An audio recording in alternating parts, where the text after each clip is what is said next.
Here's Mike Campbell in conversation with Rick Rubin.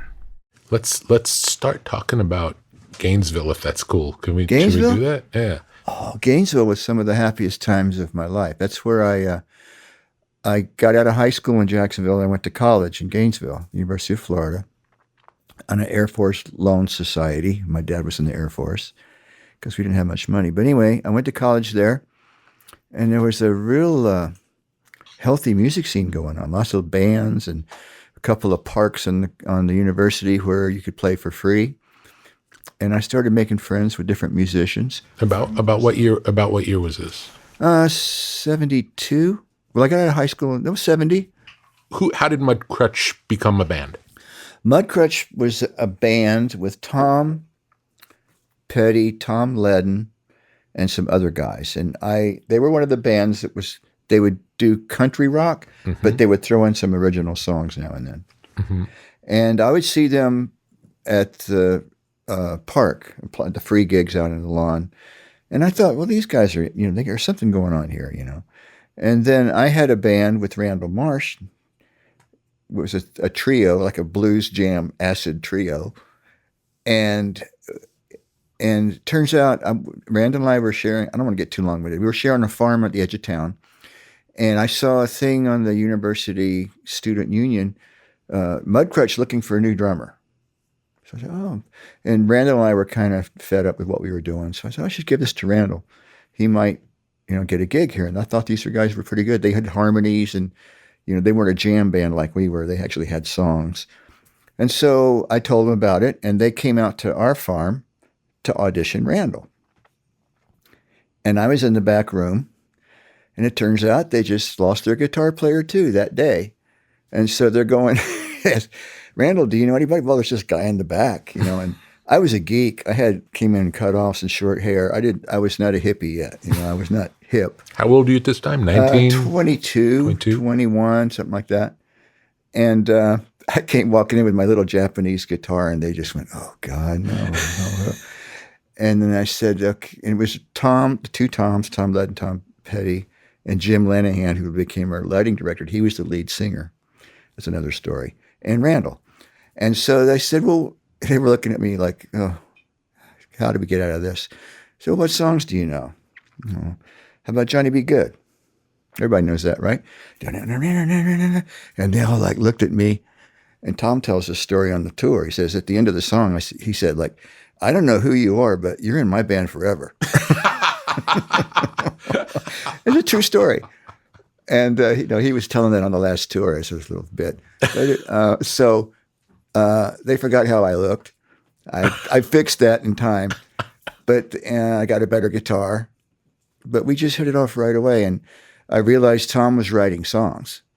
And I was starting to write a little bit too. Not as good as him, but I had the inkling to write. And so we hit it off. And he showed me some songs. I showed him some. He goes, oh, that sounds kind of like Roger McGuinn. Then you should keep working on that. And so we just became fast friends from then on. We just connected, and it seemed like anytime he would have an idea, I knew what to put with it. Or if I had an idea, he knew what to put with it instinctively. It was just one of them magical things we crossed paths. Beautiful. I do miss him. Let's go back. I miss him too. Let's go back even further. First memories of music. What was the first thing that got you excited about music? Well, that's easy. It was my dad. My dad was in the Air Force. And he would come home, put on a record, and lay on the couch and just zone out for an hour. And it was either Elvis or Johnny Cash.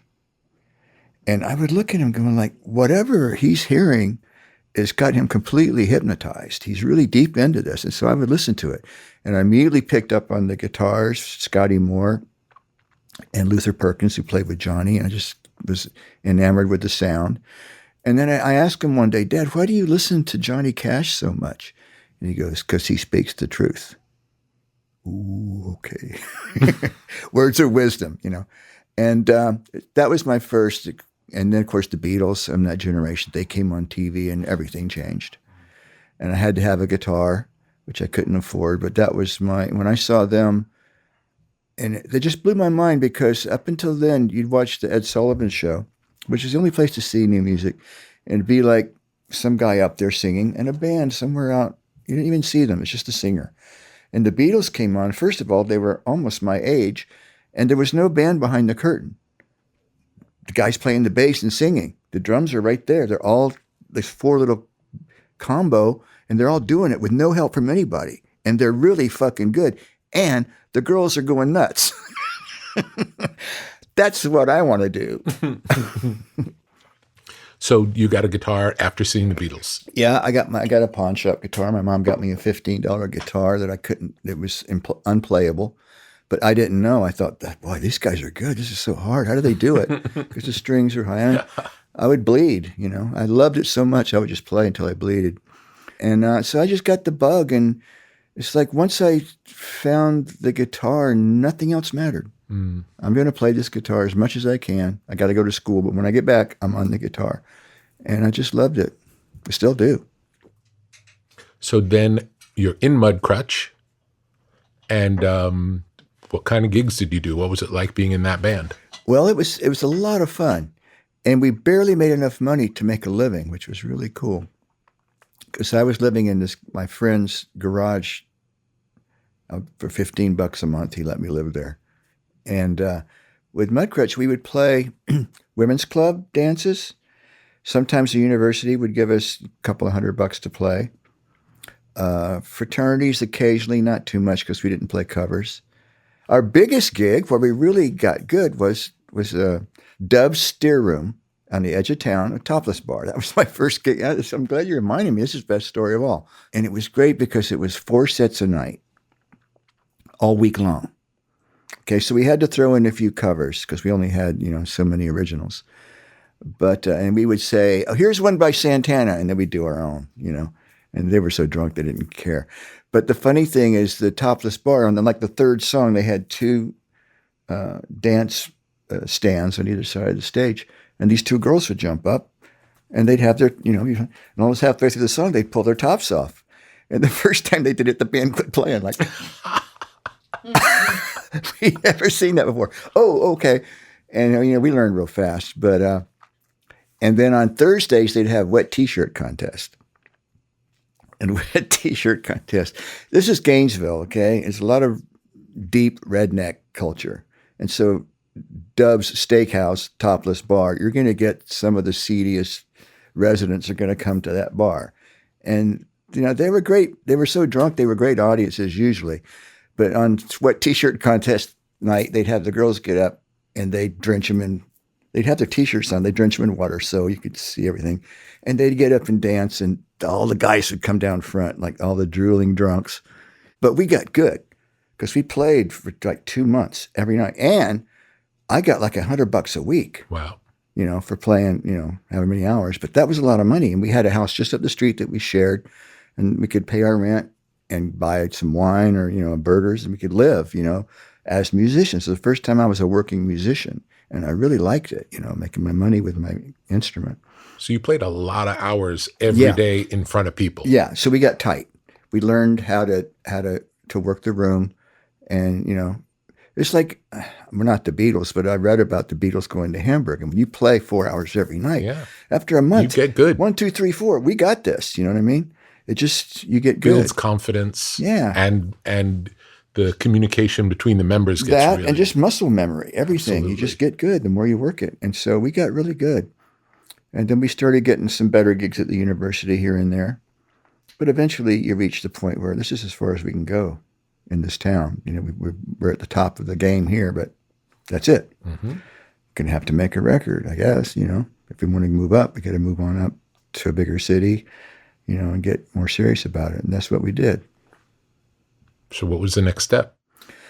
Well, we pulled all our money. We made a demo at Benmont's house when his parents weren't home. Benmont was the rich kid. His parents had a nice house, so we pulled in a truck and recorded a demo live to... When did Benmont get in? Because we're still in Mudcrutch. Mudcrutch, right. It was Tom Lydon left the band after about 3 years. We had a disagreement over Dubs. He told Dubs that we wanted more money, which we didn't, and he fired us, and so we fired him.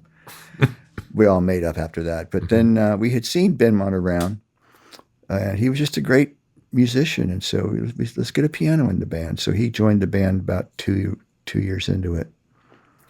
And you were still called Mudcrutch. Yeah, we were still. The name stayed the same, but we cut a live demo of 3 songs live onto tape, and we pulled all our money, and 3 of the guys went out to L.A. to shop the tape.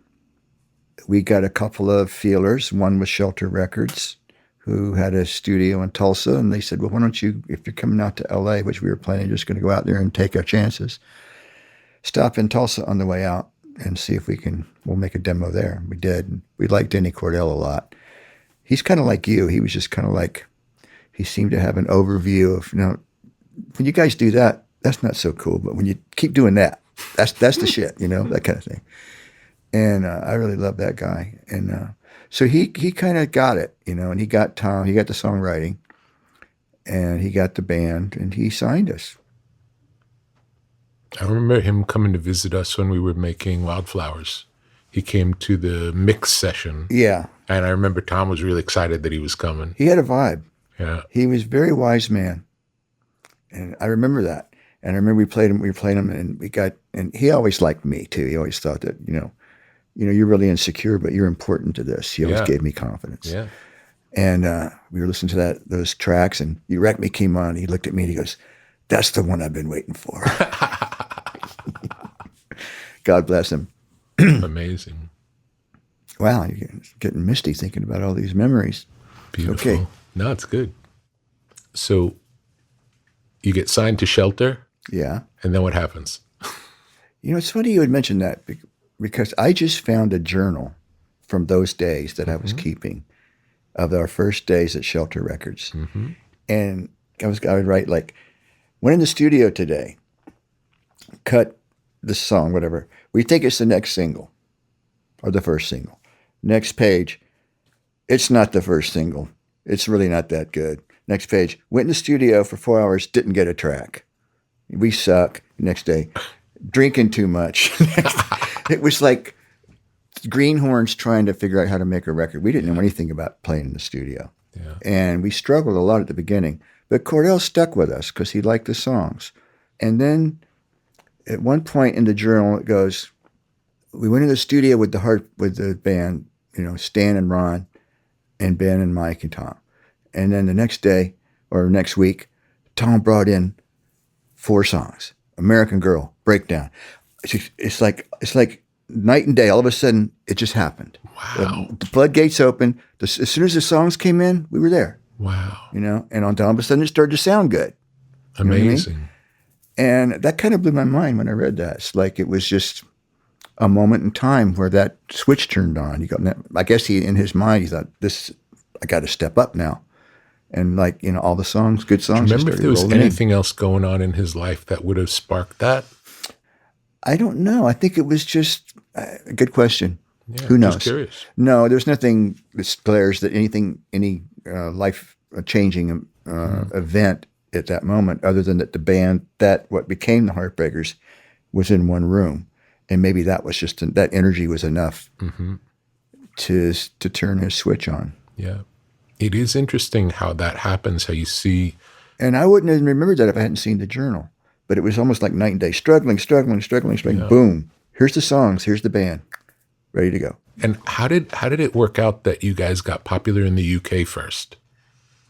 Well, we put the record out, and Breakdown and American Girl got a little bit of play in Boston and San Francisco.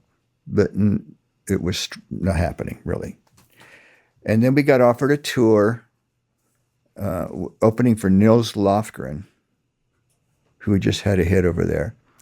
And we went over to England, which was what a dream. We're going to England to play.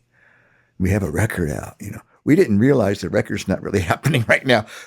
We got gigs, we're happening, in our little mind, we were already there, But we had no idea what was about to happen. And we got over there and we started touring around England with Nils. And we were really good live. And I remember the first gig we played in England was in Wales. And we were opening for Nils. And we had no respect for the opening act. We're like, we're taking no prisoners. We're going to take this moment, what hell or high water. Kind of assholes about it, really, but that's the way it was. And Tom and I went out there, and the first gig in England. We're all like, and Tom's running around, and I'm running around, and we're doing our thing, and the crowd's going crazy. And we got wrapped up in our chords. It was a total Spinal Tap because we had lost, and we're standing there like literally wrapped, tied tight. The roadies had to come out. But it was great. That's just how exciting it was. Amazing. And then from that, we started getting good press. They would come to see Nils Lofgren and go, oh, fuck, what was this shit that happened right before that? They kind of kicked his ass. Got where we almost felt bad for him because we were really going for it. And it was our time. And it wasn't his time. So we kept getting really good press. At the end of that tour, they booked our own little tour while we were there. Got great press. And the record started to pick up. And somehow we came back to the States and it spilled over. So it seems like the live drove the record instead of the other way around. Yeah, at that time it did, until the record caught on. Yeah. And then it just... and then what was the first song that really caught on? It was either Breakdown or American Girl. I think it was Breakdown. Got the most airplay, but then American Girl came on. So if we were to go through, and tell me if you need to see the covers to be able to remember, but how would you say, if we talk about each album in order, your memories of what made each of those what it was? Do you know what I'm saying? In the making of it. Mm-hmm. What do you remember? So from the first record, well, Denny's the first influence, record, and it's the first. So yeah, the first record was us finding what we were. Yeah. And I think American Girl was the song. I remember when we cut that song. The arrangement on the harmonics on the guitar, the groove, the character, the singing, the sound of the record. I remember when we did that, even at my young age, I thought, nobody else can do that quite like we do this. This is our thing. A chiming guitar thing that we still do. And so that record was just a group of songs that I love still. It probably might be my favorite record of all. And it was us just like getting it, figuring it out. And kind of like, wow, you got that. This is good. Second record was following that up. Some good songs, maybe not quite as deep in the songs, but getting a little more involved in the studio, production and layering and stuff. Then we kind of reached a level where we were kind of in a cult, I guess, and looking back on it, we weren't huge mainstream yet, but we could get gigs and we could maintain. And the third album, Jimmy Iovine shows up, and it's like, okay, we're on a mission. We want to really like grab it now. See if we can really get on top. Hit a home run instead of a doubles. Mm-hmm. And so the third record, we worked really hard on the sounds, like to where it wasn't fun. A lot of it, at times it was, but it was really like a lot of pressure on ourselves and nitpicky about 4 days on a snare sound and stuff like that. And yeah, there was the only record I actually walked out on one session. We were doing Refugee for the 70th time, and I just couldn't figure out why it wasn't working. And we'd been trying. Okay, let's do this. Let's move the guitar amp over there. Let's try a different snare. Let's try da da da da da da da. And okay, well, it doesn't sound right. And I just said, fuck this. I'm out of here. I can't take this anymore. And we left town. We went up to Santa Barbara, and I got a little house on the little shack on the beach, and just sat there for a while. What the fuck is happening?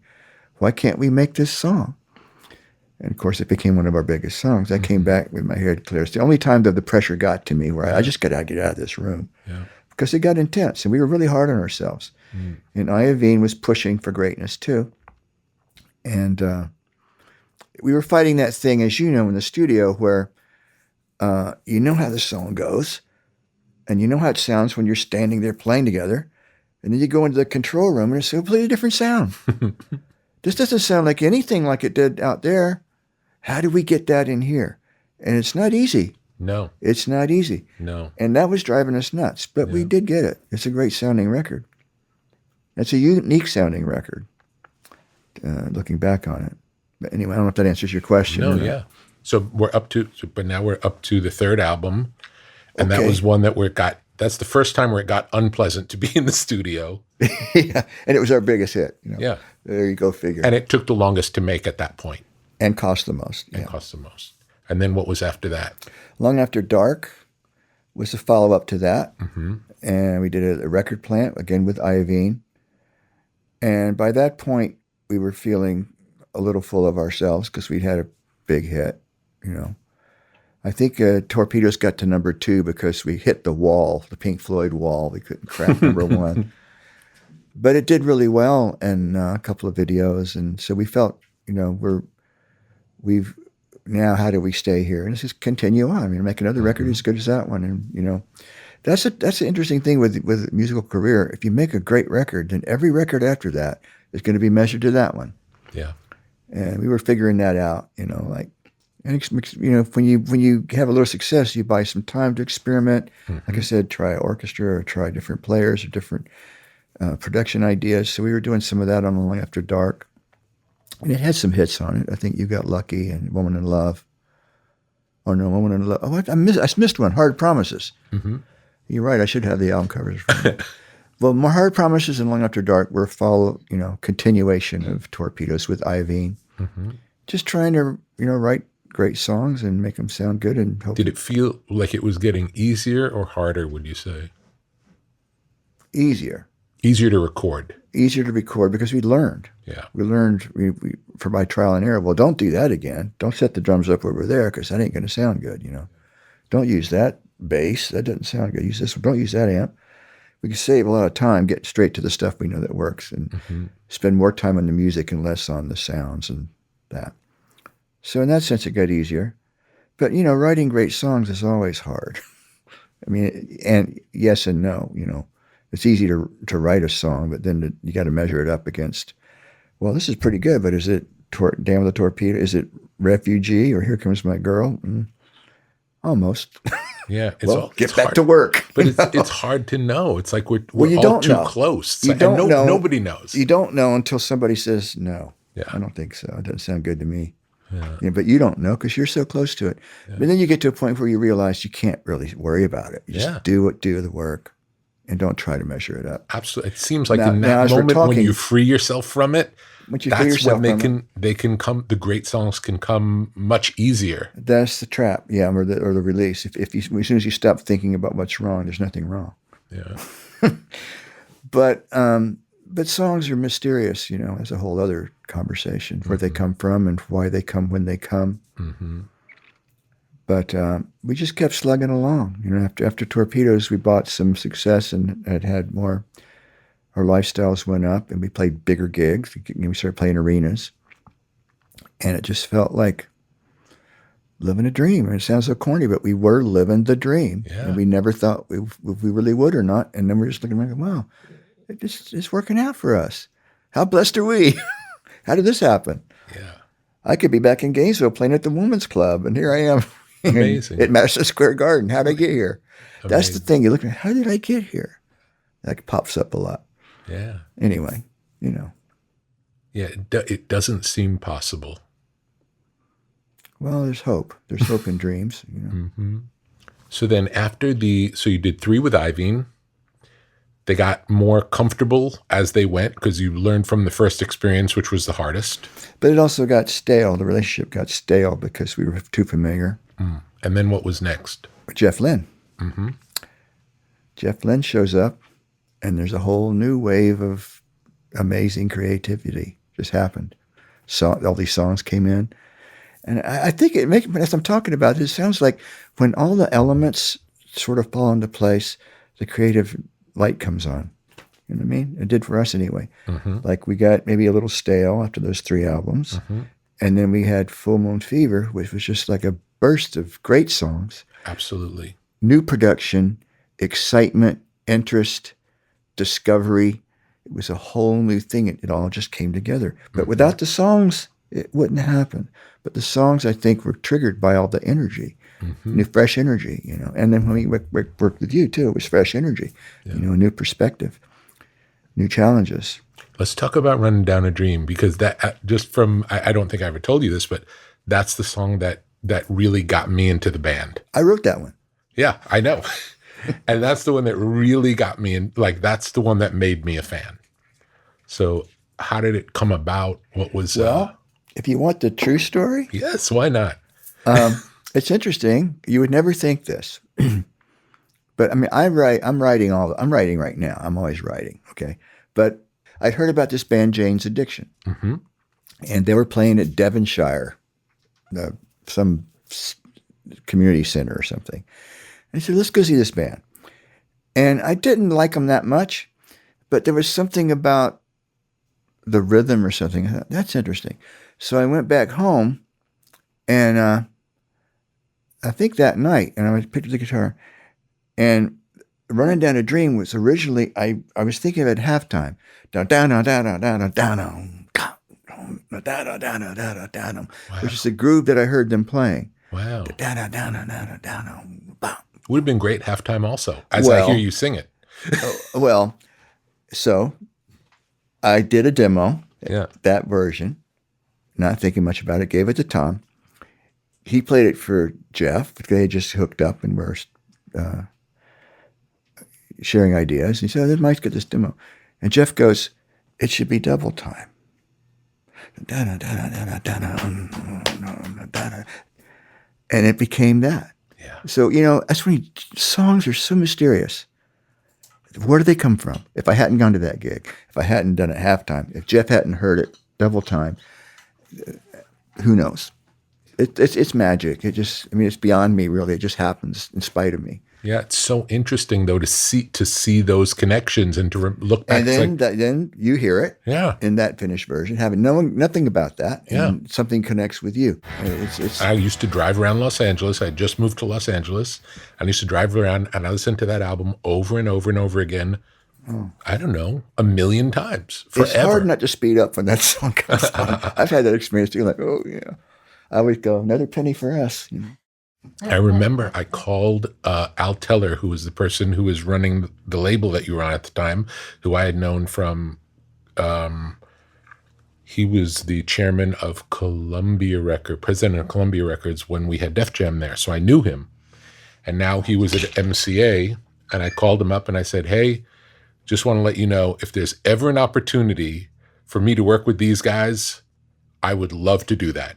And he said, that's not going to, he's like, thank you very much. That's not going to happen. I swear it was an amazing conversation. He's like, they work with Jeff Lynne and thanks for the call, but no interest. It's like, okay, thank you. So shot down. And then. It's just coming back to me now. Yeah. And then a couple of years later, I was having lunch with Mo Austin and he said, can I tell you a secret? I said, sure. He's like, well, it's a secret, but we signed Tom Petty. It's like, how did that happen? It's like, well, they have one record left, so no one's allowed to know. But he wanted to be with us, and we made the deal. And I said, well, if there's ever an opportunity to work with him, it's like, well, yeah, I think you should meet with him. And he set it up then. It was amazing how it came around quickly. You know how I remember it? And tell me if I'm wrong. Well, tell me.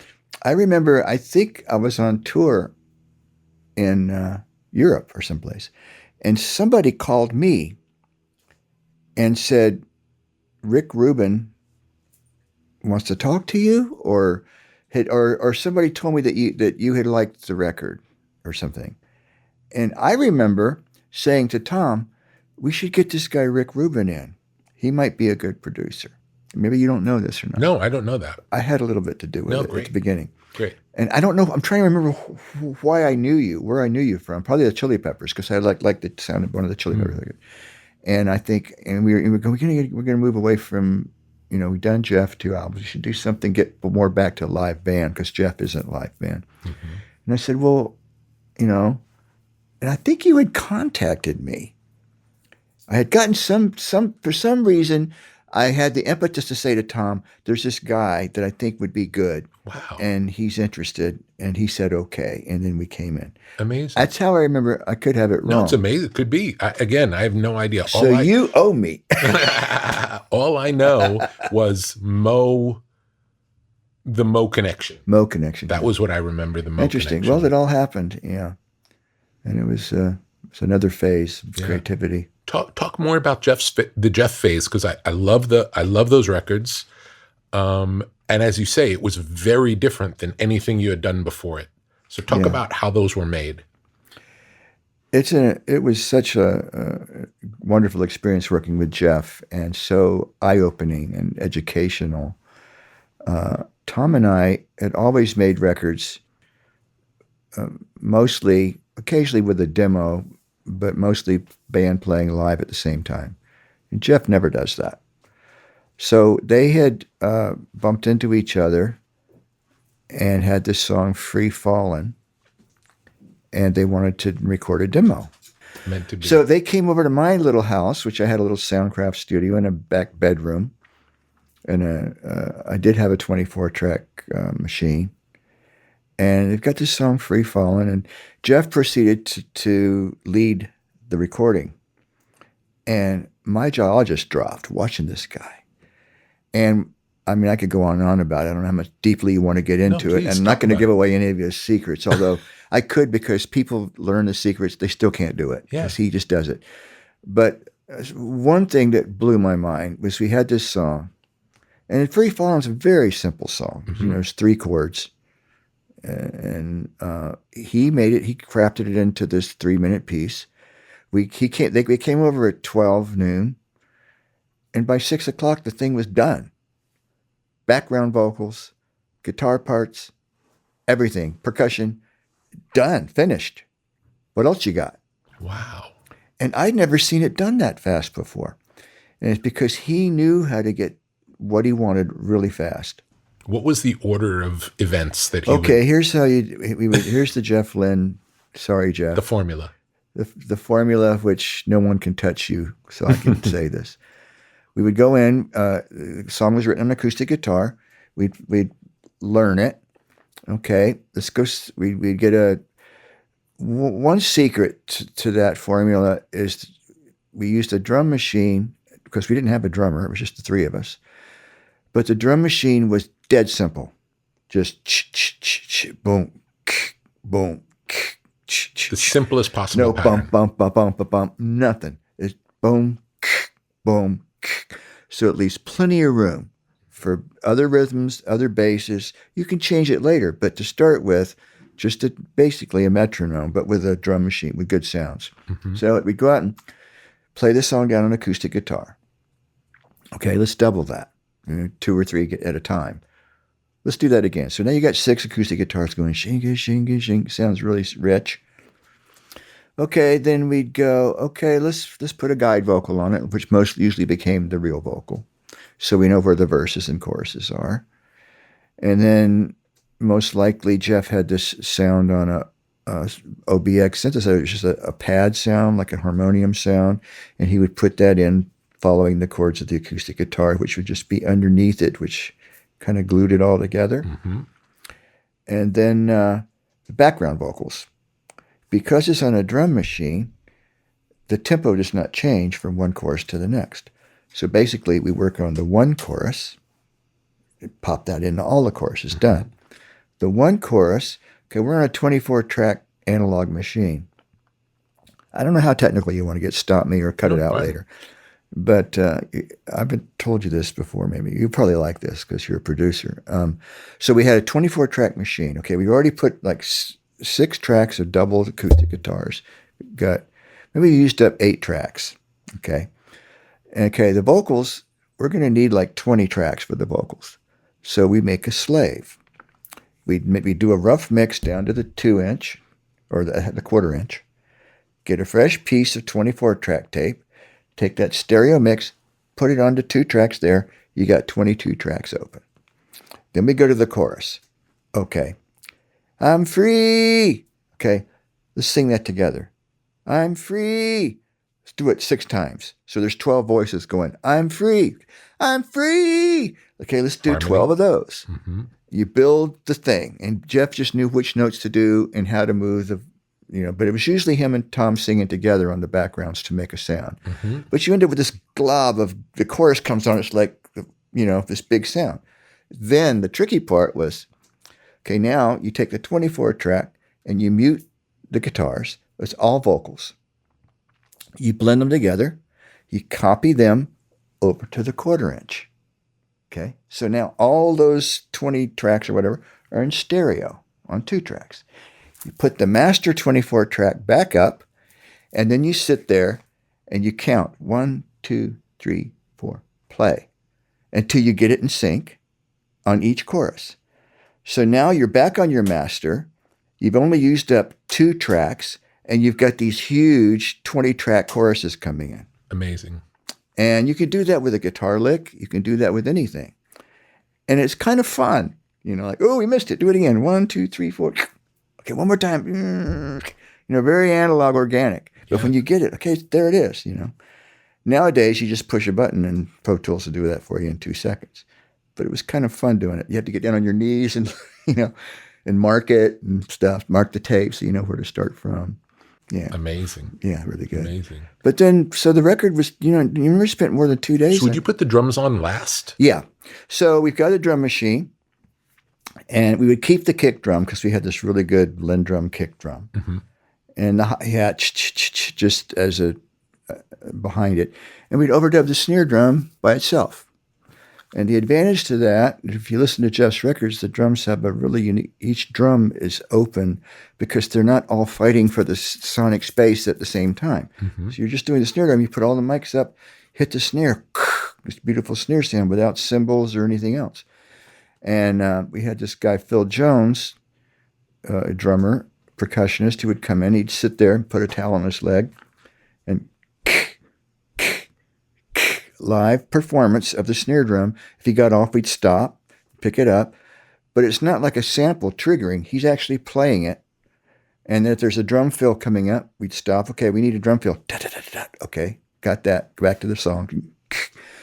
And the tom-tom, we need a tom-tom fill. Okay, let's go. Once again, toms by themselves, cymbals by themselves. So they were orchestrated, and that's why those records that he makes sound so beautiful, because nothing's getting in the way sonically of anything else. But that's the basic formula. But when did where in that story is? When did Don't Come Around Here No More happen? Because that was also made in a more mechanical way, yes? It was the previous album. That was Dave Stewart. Did you do a whole album with Dave? No, just that song. Or 2 or 3 songs. That was done with the drum machine. That was during Hard Promises, which is an album that got bogged down. We got bogged down a little bit what we were trying to do. And he came along and had this demo, which Tom liked. And we... it started with a drum machine loop of some sort, and Dave did his thing. And at the end, we had the whole band come on and do the ending and play it out, so it sounded like a band. It's kind of a mix of both worlds. Cool. And that was supposed to be Stevie Nicks' song. Was it? Iovine was hooked up with Dave and working with Stevie. And so he heard that song. He said, oh, well, and Eurythmics aren't doing this. Can I have it for Stevie? And she hated it. So Jimmy said, oh, well, how about Tom? So it came down the line to us. And there you go. What are your first memories of our working together? Because that's what came next in the story. Oh, first thing that pops into mind is You Wreck Me. Because we were auditioning drummers at the time. I don't know if you were part of the drummer audition. You were. I remember. And I just remember you showed up, and you were really good with helping us pick the songs and talking about what type of songs you might want to try to write and getting the grooves right. Like You Don't Know How It Feels. I remember that was a discussion about some Steve Miller song. Mm-hmm. And we could take a groove like that and make a song out of it in our own way. There's a lot of ideas come from other things, and you make it your own. But that's what I remember most, is being really deep into the song choices and the grooves. And the sounds. We didn't seem to struggle with sounds too much. It didn't feel like it was hard to get that band to sound good. No, it felt like it just naturally sounded so good. I don't remember struggling at all. Mm-hmm. Not like Torpedoes. No, the sounds were always pretty good, and we just worked on the music, and just, dropping bad songs and bringing in better ones. Yeah. I remember the only song that was written when I came the first time was Good to Be King, was the song that Tom already had. And good one. And I remember coming to your house and we listened to it. And I think there may have been I think there was a demo for it. We at had that cut time. a demo at my house, funky sounding demo, but we had the idea of it. Yeah, I remember that. But I remember that was all there was, and then we just sort of talked about what could be what else the rest of it could look like. Mm-hmm.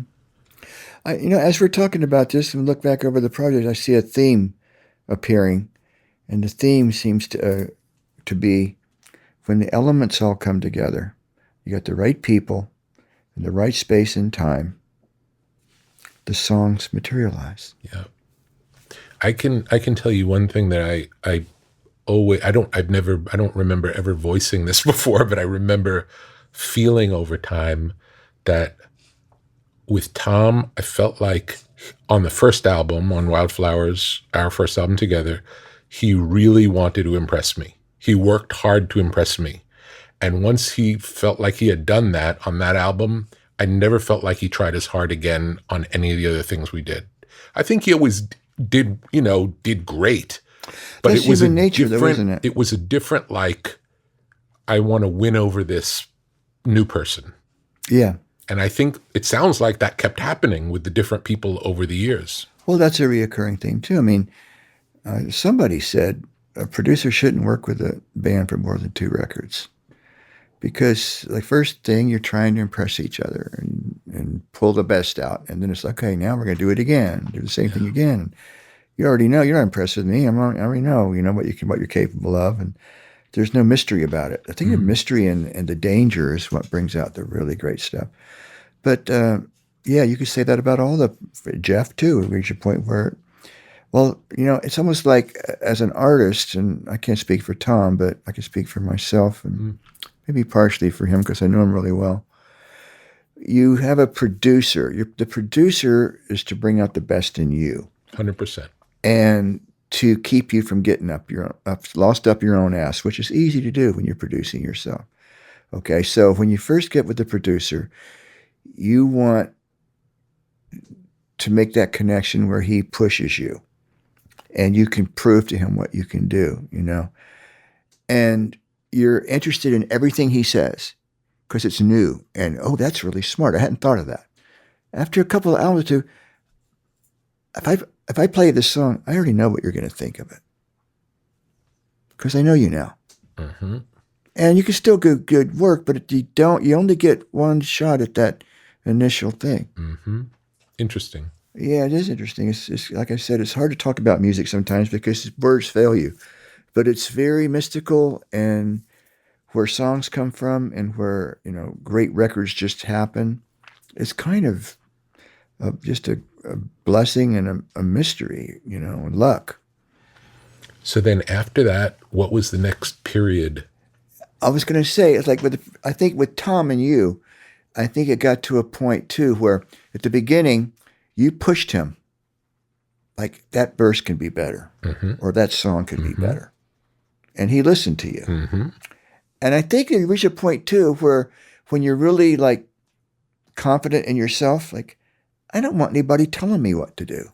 I want to do it my way. Yeah. And I don't really want that opinion right now at this point in my life. I don't want to be bothered with your point of view. I don't want you analyzing or critiquing what I want to do. I just want to go do it. Yeah. And which is fine. Yeah, yeah. There's nothing personal. It's just of course. Creative energy. So I think after... I also remember there was a period... I can't remember which album it was, towards the end of the ones that we made together, where Tom sort of went through a dark phase. If you remember, he showed up at the studio with a cane. Oh, Echo. Yeah, and he was not the regular Tom. Well, there were personal problems going on then. Yeah. It affects everything, too. Absolutely. But you remember, it was like the whole energy. I remember the whole energy shifted dark. For a while. It was dark and sad. Yeah. And I'd rather not remember too much of that, but you're right. Yeah. It was a phase we went through. I think there were some interesting songs that came out of it, nonetheless. Like Echo was a good song. Yeah, Room at the Top of the World was there. There were some good songs, but it was a you're in life or in creativity, you go through ups and downs and dark periods and bright periods. And I remember it felt less fun being in the studio at that time. It wasn't fun, no. that little window. And that's the thing, me personally, and we did that, and we lived through it, and we survived that. Yeah. But me personally, especially at this point in my life, like I just did this record with my own band, and it's fun. Yeah, it's gotta be. I make it fun, you know? And when guys are having fun, you can hear it. You can feel it. You can tell. I'll be happy when you get to hear my record. Yeah, I can't wait. Should we listen to a song now? It's a really good record. Great, I want to hear it. Yeah, well, let's just play it. This is the one that got a little bit of an Angus rhythm guitar in it. Great groove. Thank you. Who's in the band? It's me, Matt Logg on the drums, my friend Jason Snee on guitar, and Lance Morrison on the bass. So cool. Yeah. You know, I remember that was really fun. While we were making Wildflowers, we went into Ocean Way with the Heartbreakers, and we did in a short time, in a few days, we recorded about 100 songs. I don't know if you remember that, but it ended up being most of what's on that box set. Oh, okay. We did a lot of covers. Okay. Yeah, the playback set. Yeah. But I do you remember that? Do you remember going to Ocean Way? And it was Tom. It was Tom's idea. I think it was the old record company was going to put out a greatest hits record, and they needed 2 songs for the greatest hits album.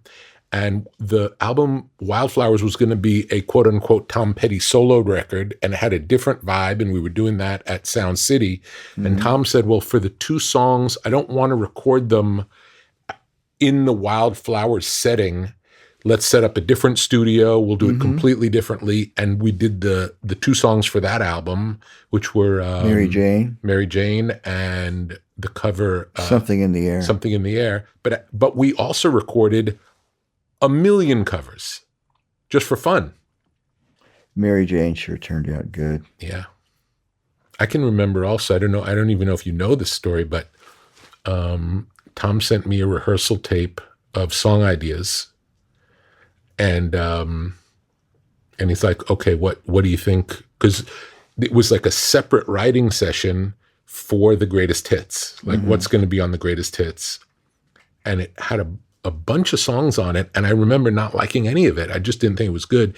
But in between a couple of the songs, or in between one of the songs, there was the guitar riff, and it was you playing what ended up being Last Dance with Mary Jane. Oh. That guitar riff was like, it wasn't one of the songs on the tape. It was just a riff in between songs. Yeah, that happens a lot. Like a preparation riff. Yeah. Yeah, that happens a lot with our band between the songs. Yeah, and I remember saying to Tom, it's like, that is the song. Whatever that is the song. Cool. Yeah. Huh. Mystery. Yeah, worked out. It worked out, yeah. Crazy. What a life. Amazing. I'm starting to feel old now. But you're right. I mean, a lot of people, we had several peaks. And most bands are lucky to get one. Absolutely. And I don't know, we're just blessed, but I think we just, Tom, and to some extent me, tuned into some songs that are timeless. Absolutely. What was the energy like on the last tour? It was great. It really was beautiful. And we had no idea. I mean, he had a bit of hip pain, but I know if it had been really bad, we'd have heard about it. Yeah. It was just a minor nuance. And he was happy. And I remember the last gig at the Hollywood Bowl, I looked at his face at one point, and he was just beaming. And he was so proud of the audience and so proud of him and the band and to be in that moment. And I remember thinking, like, wow, I want my head to be in that space. So it was a beautiful tour. I mean, yeah. If you got to go out, that's a good way to go out. I still can't believe he's gone. How many, 2 years now? Or over 2 years? Yeah, I'm okay with it most of the time. It hits me every now and then, but you have to. Just makes no sense. It's bizarre. But I guess stuff like life that doesn't make sense. Yeah. A mishap, I try not to dwell on it too much. Of course. I'm very proud of what we did, though. When I hear stuff on the radio, I go, that's good work, that was worthy. I remember the day after getting the news, I was at dinner in a place in Santa Monica, and one of the songs from the first album came on. Just, I don't know if it was in memorial or if it just happened to come on in a playlist. And I remember feeling like, in hearing the music, I felt like, oh, he's more alive than ever before. Mm-hmm. It's like, this is a lot. This is alive. Yeah. We're here, like, this lives. That's the beauty of music, yeah. Yeah. Music is forever. Thanks to Mike Campbell for running down the history of the Heartbreakers and sharing his new music with Rick. You can hear all of our favorite music featuring Mike Campbell by checking out the playlist for this episode at brokenrecordpodcast.com. Broken Record is produced with help from Jason Gambrell, Mia Lobel, and Leah Rose for Pushkin Industries.